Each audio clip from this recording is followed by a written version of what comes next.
Allez, nous sommes dans la deuxième période de ce numéro de la Grande Team. Merci d'être avec nous. Merci de nous suivre sur le canal 203, StarTime 740, la TNT numéro 3 ou encore sur l'application RTI Mobile. On est en direct jusqu'à 22h, une émission interactive à laquelle vous pouvez participer. Oui, on a des questions qu'on vous pose, qu'on développe dans cette émission. Et vous pouvez nous appeler au 21 59 93 99, précédé du 00225 si vous nous appelez de l'étranger.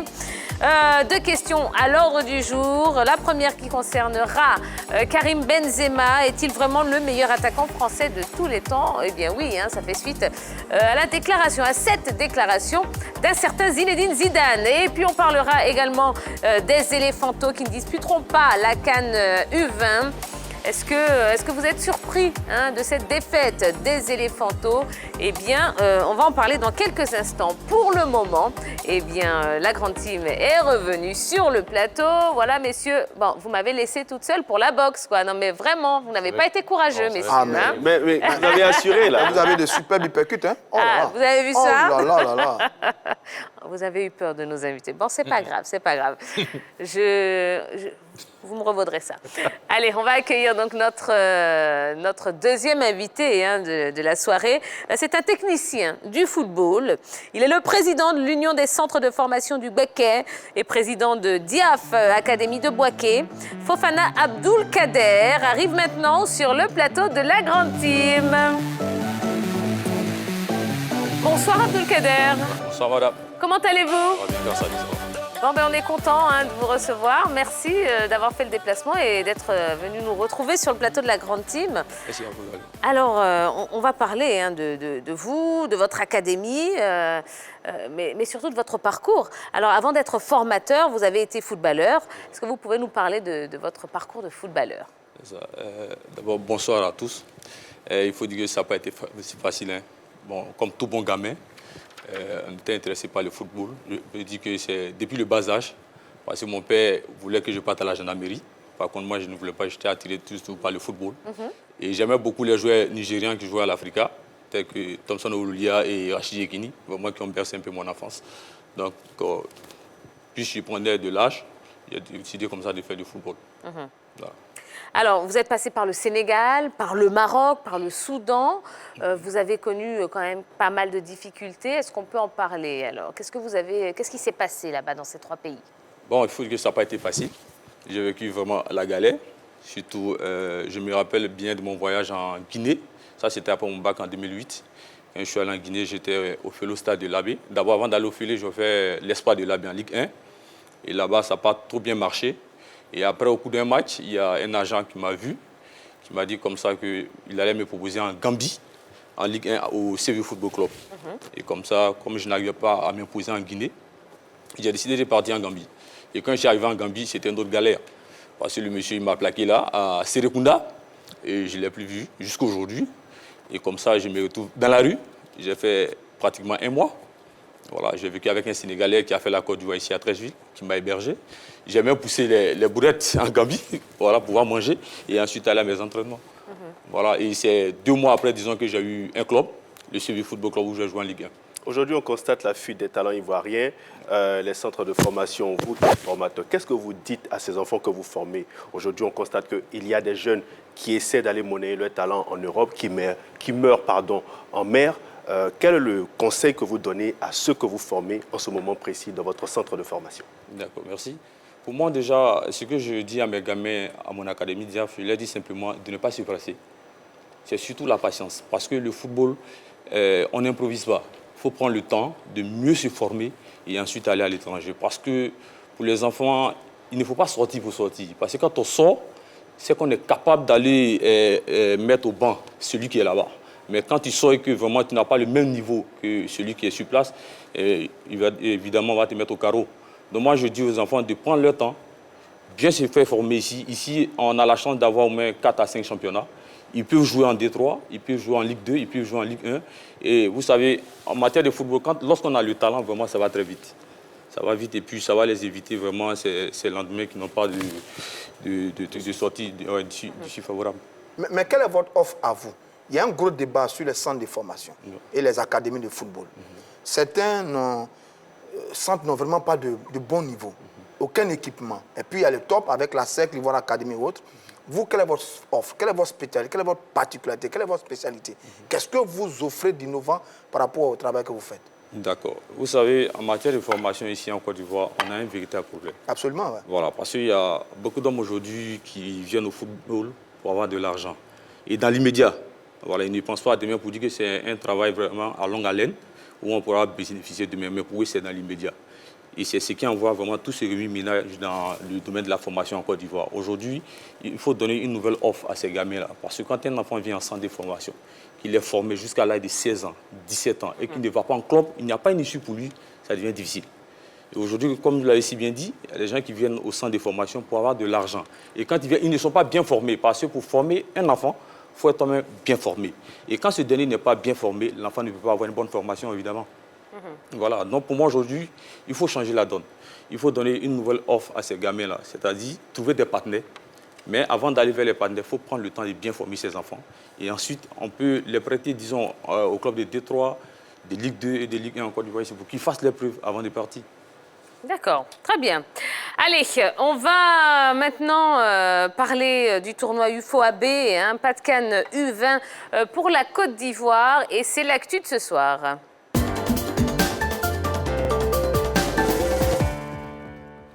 Après avoir résisté au Nigeria et défait le Ghana en phase de poule du tournoi UFOAB, les Éléphantos espéraient battre les jeunes étalons pour accéder à la finale et se qualifier dans le même temps pour la CAN U20. Malheureusement, ce mardi, c'est une véritable claque qu'ils ont reçue face au Burkina Faso. Score final 4-1. Alors, qu'est-ce que vous pensez? Comment est-ce que vous réagissez à cette déculottée face au Burkina Faso? Bon, pour moi, vraiment, c'est simple. Pour moi, on ne doit pas blâmer ces enfants, comme je l'ai dit. Parce que le mal du football ivoirien, il est profond. Et comme je l'ai dit toujours, il ne faut pas déplacer les problèmes. Il faut pouvoir d'abord les situer. Et essayer vraiment de trouver les solutions idoines pour ne pas que demain, ces genres de choses-là puissent nous arriver. Parce que c'est incompréhensif qu'en Côte d'Ivoire, ici, avec tous les talents que nous avons, nous puissions aller nous faire battre par le Burkina de la sorte 4-1. Je n'ai pas dit que la Côte d'Ivoire ne peut pas perdre. Mais là, vraiment, c'est difficile. Et moi, je plains vraiment tous ceux qui mettent vraiment la faute sur ces jeunes joueurs. Pour moi, ce n'est pas eux le problème. Parce que pour un tel événement qui arrive, où tout le monde sait que ça va venir, il faut préparer. On ne peut pas se lever du jour au lendemain et dire aux enfants, sélectionner certains gamins et leur dire d'aller jouer un match capital comme ça. Le Burkina, aujourd'hui, est en championnat. Si je ne m'abuse, peut-être qu'ils ont à la 4e journée ou bien à la 6e journée. Pendant qu'ici, nous n'avons même pas de championnat. Des gamins qui ne se connaissent même pas, ils se connaissent dans la rue et les différents quartiers. On ne peut pas les prendre du jour au lendemain comme ça, constituer une équipe et aller dire, représenter la Côte d'Ivoire. Moi, je le dis toujours au football, on n'improvise pas. Voilà, ça se prépare. Voilà. D'accord. Je rappelle aux téléspectateurs que vous pouvez répondre aussi à cette question. Donc, en nous appelant au 21 59 93 99, ça y est, le téléphone est ouvert. Donc, n'hésitez pas à nous appeler. Est-ce que justement, ça vous surprend que les Éléphantos ne soient pas qualifiés, ne disputent pas la CAN U20? Alors, on revient sur ce match 4-1. Comment est-ce que vous avez réagi à ça? Mais c'est une déception. C'est une déception. On est forcément déçu par ce score. Il est très lourd, 4-1. Il est sévère d'ailleurs. Mais en même temps, il est en train de révéler peut-être le niveau de nos joueurs, de nos jeunes joueurs. Et aujourd'hui, on se pose vraiment des questions. Qu'est-ce qui s'est réellement passé? Quelles sont les raisons pour qu'il y ait une telle déculottée de la part des Éléphantos lors de cette rencontre? Non, c'est vrai que c'est vraiment une vraie déception. On a très souffert sur ce match quand on le regardait un peu hier, dû un peu à la mauvaise gestion du match quand même par nos Éléphantos, parce qu'ils ont encaissé les 2 premiers buts à la 13e minute. En 13 minutes, ils ont encaissé 2 buts. Après, il y a eu un carton rouge. On a terminé le match, je veux dire, à la pause, on était à 2-1. On était réduit à 10 sur la reprise du match. Ils ont essayé un peu de réagir avec un peu d'engagement. On a senti que les éléphants avaient des moyens de revenir, mais il était un peu trop tard. Et puis après, on a pris les 2 autres buts vers la fin du match, 4-1. On est un peu déçus, mais je pense qu'on a très très mal géré ce match. On est très mal entré dans le match en lui-même, en encaissant 2 buts très tôt. Et puis après, ça a été compliqué. Le carton rouge cumulé, bon, ça a été un match complètement loupé par les Éléphantos qui avaient déjà fait bonne figure sur le début du tournoi, notamment en phase de poule, mais qui là se sont complètement loupés face à ces jeunes du Burkina Faso. À mon avis, on doit ça peut-être à la mauvaise gestion de ce match face à cette formation du Burkina Faso. D'accord. 21 59 93 99. N'hésitez pas à nous appeler pour nous dire ce que vous en pensez. Henri Jo. Alors moi, je nourrissais beaucoup d'espoir hier, avant ce match, bien sûr, avant-hier plutôt, avant ce match, et je pensais que voilà, les Éléphantos allaient pouvoir battre les Burkinabés. Mais bon, la réalité du terrain a été que voilà, nos Éléphantos sont tombés à 4 buts à 1. Mais quelque part, je vais rejoindre un peu notre invité. Je suis pas, c'est vrai, je nourrissais beaucoup d'espoir, mais je ne suis pas étonné de voir notre équipe se faire battre de cette manière, puisque déjà en Côte d'Ivoire, il y a longtemps de celui-là, il n'y a pas de championnat des jeunes. Et la manière de sélectionner ces joueurs-là, je ne sais pas, c'est quoi le principe? C'est vrai, il y a certains joueurs qui évoluent en Ligue 1, qui figurent dans cette équipe, notamment les joueurs du Racing et quelques joueurs pris ça et là. Mais normalement, on devrait avoir un championnat des jeunes. C'est à l'issue de ce championnat-là qu'on devrait prendre les gamins, on devrait sélectionner les meilleurs de ce championnat-là pour aller représenter la Côte d'Ivoire. Parce que de la manière, ça se fait au CHAN, où on prend, ce sont les locaux, c'est à l'issue du championnat que l'entraîneur, le sélectionneur à prime, sélectionne les joueurs méritants pour représenter la Côte d'Ivoire. Mais là, bon, on les a pris un peu comme ça, c'est vrai. On ne peut pas gagner une compétition avec une telle manière de procéder. D'accord, très bien, on a compris. On a compris ce que vous vouliez dire. On a M. Conan qui nous appelle d'Akwedo. Bonsoir, M. Conan. Bonsoir, Pia. Comment allez-vous, M. Conan? Oui, je vais bien. D'accord, très bien. Alors, est-ce que vous êtes surpris du fait que les Éléphantos ne disputent pas la CAN U20? Non, je ne suis même pas surpris. D'accord, pourquoi? Je savais que non, ils allaient gagner la Côte d'Ivoire parce que là, la Côte d'Ivoire n'est pas en compétition. Le championnat ivoirien n'est pas encore commencé d'abord. Oui. Et on ne peut pas venir ramasser les joueurs comme ça pour aller jouer une compétition internationale. Ça ne fait pas ce fait. D'accord, donc vous rejoignez un petit peu. Si la Côte d'Ivoire a perdu, vraiment, moi, jusqu'à présent, il y a toujours les dirigeants ivoiriens. Donc, quand s'entendent, vont régler le problème qu'il y a à la FIFA et puis les championnats vont reprendre. Sinon, moi, mon club préféré, c'est que Mimosa me manque. D'accord, très bien. Yves Boris, ça vous surprend, vous, cette situation? Très surpris de cette élimination des Éléphantos. Pourquoi? Parce que c'est une équipe qui regorgeait quand même de grands talents, de bons joueurs. Djebi Vro de l'Africa, Fofana Datro du côté de la FAD et puis Nguessan Jean du Racing Club d'Abidjan. À la tête aussi de ces Éléphantos, il y a un entraîneur très expérimenté, Aïdara Swalio, qui est en place depuis pas mal de temps, donc qui connaît les gamins, qui les a pris depuis pas mal de temps. On a vu ce qu'il a fait avec les U23. On s'est dit, tiens, il a de l'expérience, il pourrait pourquoi pas rééditer cela avec les U20. Malheureusement, ça ne s'est pas bien passé. Et là, aujourd'hui, on est obligé de se poser des questions. Mais qu'est-ce qui n'a pas marché? Est-ce que c'est le fait qu'il n'y ait pas de compétition actuellement qui est le problème? Ou bien Aïdara Swalio est arrivé à ses limites? Faut-il changer l'entraîneur aujourd'hui pour envoyer une nouvelle dynamique? Bon, enfin, on se pose beaucoup de questions, mais voilà quoi. D'accord. Une autre question aussi, on a remarqué quand même que Fofana Datro n'a pas débuté, cette compétition. Est-ce que vous comprenez qu'on l'ait laissé comme ça sur le banc? Bon, c'est le choix de l'entraîneur. C'est le choix de l'entraîneur, tout comme les joueurs du Racing aussi qui n'étaient pas présents lors du premier match. Mais là, n'a pas été le problème. Le problème, c'est face au Burkina Faso. Parce qu'après, les Ivoiriens se sont ressaisis, notamment face au Ghana qui avait battu le Nigeria. Donc, le problème s'est posé surtout face au Burkina Faso. Mais ça vient de loin, le problème, puisqu'ils ne sont pas en compétition depuis longtemps. D'accord. On a M. Dosso qui nous appelle de Daloa. Bonsoir, M. Dosso. Bonsoir, Kia. Comment allez-vous à Daloa? Oui, ça va. Après une forte pluie, ça va ici. D'accord, très bien. Alors, Monsieur Dosso, voilà, les Éléphantos qui ne sont pas qualifiés pour la CAN U20, déjà, comment vous réagissez à cela? Ah bon, j'ai réagi parce que je ne suis pas surpris de la défaite, parce que je m'attendais à ça. Pourquoi? Parce que ça fait presque 5 à 6 mois maintenant, il n'y a pas d'entraînement, il n'y a pas de championnat, il n'y a pas de compétition. Vraiment, cela est dû à ça. Donc, c'est pas obligé que cela arrive. Sinon, c'est pas compliqué. Non, les Éléphantos sont nuls, mais les joueurs ne sont pas du tout. Il y a plein de choses. Aïdara Swalio était un entraîneur vraiment fort. Mais le temps était insuffisant pour lui. C'est ce qui a créé la défaite. Donc, pour vous, il n'était pas suffisamment préparé, Oui, il n'y avait pas de préparation, en tout cas. C'est ce qui a manqué. D'accord. Merci beaucoup, hein, Monsieur Dosso. Merci. Et on salue toute la population de Daloa qui nous regarde. Je suis d'accord avec lui. Je pense que c'est peut-être un problème de préparation. Parce que je crois que Saleh Dara a essayé quand même avec ces jeunes gens-là.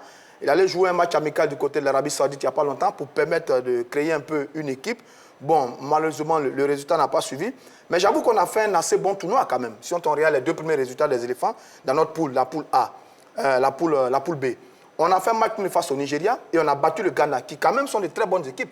Et au niveau des jeunes, ce sont des équipes qui, sur le continent, font partie des meilleures. Le football nigérian, le football ghanéen sont les meilleurs footballs. On a réussi quand même à battre ces garçons-là et on est sorti premier de notre poule. Bon, malheureusement, on tombe sur une équipe du Burkina. Elle est sortie, voilà, une équipe du Burkina qui, elle, sort deuxième de sa poule, notamment la poule A, et qui vient nous surprendre. Je pense que sur ce match, les Burkinabés ont été meilleurs, il ne faut pas se le cacher, ils ont été meilleurs. Ils ont bien joué, ils ont bien entamé le match, ils ont mis très tôt 2 buts qui nous ont complètement plombés. Et puis après, on n'a pas retourné notre football. Parce qu'il faut savoir quand même que dans cette équipe-là, on a de très bons joueurs. Les Ouattara, les Nguessan sont des bons joueurs, avec un très bon entraîneur. Malheureusement, on tombe lourdement face à l'équipe du Burkina. D'accord, on a M. Dembélé qui nous appelle de Yopougon. Bonsoir, M. Dembélé. Oui, bonsoir, Madame Tia. Comment allez-vous? Oui, ça va bien chez vous. Ça va super, merci. On est content de vous parler. Alors, Monsieur Dembélé, comparaison n'est pas raison, hein, mais c'est vrai que tout le monde dit oui, voilà, les éléphantaux manquaient de compétition, ils n'étaient pas suffisamment prêts. Mais si on compare, allez, on va essayer de comparer avec quelque chose qui est un petit peu plus haut, je pense. Si on compare avec le Final 8 de la Ligue des Champions qui a eu lieu dernièrement, le PSG aussi manquait cruellement de compétition. Pourtant, le PSG est arrivé en finale. Donc, est-ce que finalement, ce manque de compétition justifie à lui seul cette défaite des éléphantaux? À vrai dire, d'abord, il faudrait encourager les enfants, même s'il n'y avait pas eu de compétition. D'abord, notamment, je précise d'abord que je suis footballeur aussi. Je suis footballeur aussi. D'accord. Et donc, pour jouer là à la parole, il faudrait dire qu'il faudrait d'abord encourager ces jeunes enfants. OK? Oui. Il faudrait dire qu'il faudrait les encourager. Parce que même n'étant pas en compétition, il y a d'autres qui ont eu le temps d'aller s'entraîner tout seuls, avec des entraîneurs personnels. Vous voyez un peu. Donc, il ne faudrait pas minimiser ou prendre en malheur cette défaite. Il faudrait plutôt les encourager et puis leur souhaiter bonne chance pour le prochain. C'est tout, quoi. C'est tout ce que je voulais dire. D'accord, très bien. Très bien. Merci beaucoup, en tout cas, pour votre appel. Allez, rapidement, ce sera donc la dernière question. Hein. Est-ce que, finalement, le manque de compétition peut être le seul facteur qui peut expliquer cette défaite des éléphantaux? Non, pas forcément. Pas forcément le manque de compétition. Mais comme je l'ai dit, on a de sérieux problèmes ici. Pour moi, il faut pouvoir les résoudre d'abord, avant de partir. Parce que ces jeunes qui sont là aujourd'hui dans cette équipe-là ne sont pas forcément les meilleurs qu'on a en Côte d'Ivoire ici. Donc il faut revoir un peu tout le système avant de repartir à nouveau. Voilà. D'accord. Je tiens juste à préciser qu'on ne va plus prendre d'appel pour cette question, mais on vous donnera l'occasion d'interagir avec nous un petit peu plus tard quand on va parler de Karim Benzema. Alors, vous êtes dans cette situation, monsieur Fofana. Ouais. Alors, vos jeunes aussi sont sans compétition. Comment est-ce que vous faites pour les occuper et les garder en jambes? Bon, pour nous déjà, au niveau des Bouaké, j'ai été élu, disons, depuis le 20 juin passé, à la tête de l'Union des centres de formation de Bouaké. Et nous avons travaillé sur un schéma du championnat avec mon équipe. Et tout. On a débuté le championnat déjà il y a de cela 2 mois, avec 24 centres de formation, répartis en 2 poules de 12. Où chaque centre de formation va s'affronter. Et ensuite, nous allons retenir les 4 meilleurs de chaque poule. Et les 2 derniers de chaque poule vont jouer un barrage pour pouvoir se maintenir en Ligue 1, qu'on a baptisé la Ligue 1 du Béquet. Voilà. Et ensuite, les 8 équipes qu'on va recueillir vont jouer les quarts de finale, demi-finale et la finale. Et à la suite de cette finale, on connaîtra le champion régional de la région du Béquet. Voilà. Et pour couronner le tout, nous allons organiser la première nuit des footballeurs du Béquet, qu'on a baptisé la Nuit des Étoiles du Béquet. Ça sera une grande première dans la région. Nous allons récompenser le meilleur joueur, la meilleure équipe, le meilleur entraîneur, le meilleur gardien et le meilleur milieu de terrain. Pour donner envie à cette jeunesse sportive de Bouaké-là quand même de pouvoir pratiquer le football. Voilà. Vous êtes donc le président de l'Union des centres de formation du Béquet. Quels sont vos souhaits aujourd'hui pour ces centres de formation de votre région? D'accord. D'abord, mon souhait pour la région est que tous les présidents du centre de formation, nous puissions nous donner la main pour pouvoir travailler et aussi essayer de mieux former nos gamins en leur donnant quand même une porte de sortie. Parce qu'ils ont décidé de faire du football. Pour certains qui ne vont plus à l'école, leur seul espoir, c'est la réussite au football. Ces gamins-là, nous n'avons pas le droit de les abandonner. Voilà, je veux dire, en fait, ceux qui ont abandonné les études, voilà, pas maintenant. Parce que chez nous, nous disons aux enfants forcément d'aller à l'école. Parce que qui parle de footballeur dit star. Et qui dit star demain, c'est les médias. Un enfant qui joue au football, qui n'est pas là à l'école, qui ne sait pas s'exprimer, ça, c'est un véritable problème. Donc pour nous, déjà, les enfants, il faut qu'ils partent à l'école. Et ensuite, nous allons leur permettre déjà de jouer au football à travers nos contacts et autres. Très bien. Eh bien, merci beaucoup, Monsieur Fofana. Merci d'être venu sur le plateau de la Grande Team. C'est moi qui vous remercie. Vous revenez quand vous voulez? Il n'y a pas de souci. OK. Allez, on va marquer une nouvelle pause dans cette émission. Ne bougez pas, on va revenir dans un instant. On va parler de Karim Benzema, le sauveur du Real Madrid. Et puis, on a une petite découverte un peu bizarroïde à vous proposer. Ce sera juste après la pub. À tout de suite.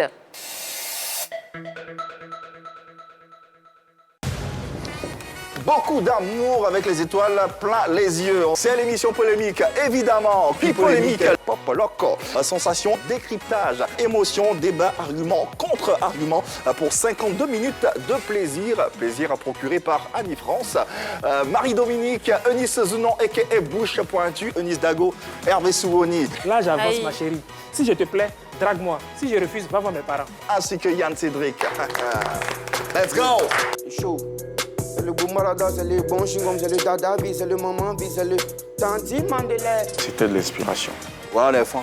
C'est lui le boss au fait. Je peux pas accepter. Et si on gagne pas l'un, là, on fait plus, on dit. Je suis quand même Lolo Beauté, la femme qui a un peu de billet de banque. Elle s'appelle pas Lolo, elle s'appelle Sita Beauté. C'est une grosse incompréhension. Voilà. Bonsoir, Jésus. Petit génie de Boaké, là, quand je vais t'attraper sur ce plateau, un face à face extrêmement dangereux. Michael Jackson. C'est quelqu'un de bon. J'ai pas être jaloux de lui. On est prêt pour vous. En tout cas, merci infiniment. Puis Polémique, l'émission polémique en direct du lundi au vendredi, 13h30 sur vos différents canaux. Rediffusion à partir de 18h30 et 22h15. On vous le redira jamais assez. Tout le monde entier le sait. Il n'y a que de l'amour par ici.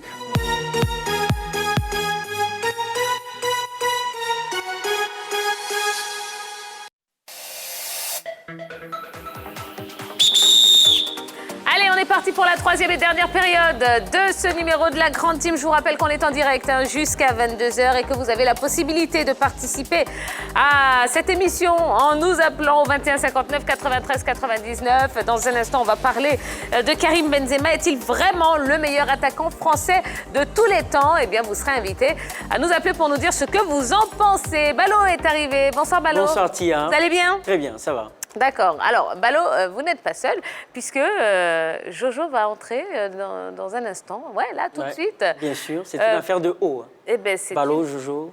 Merci. C'est surtout une affaire de bizarroïde, messieurs, dames.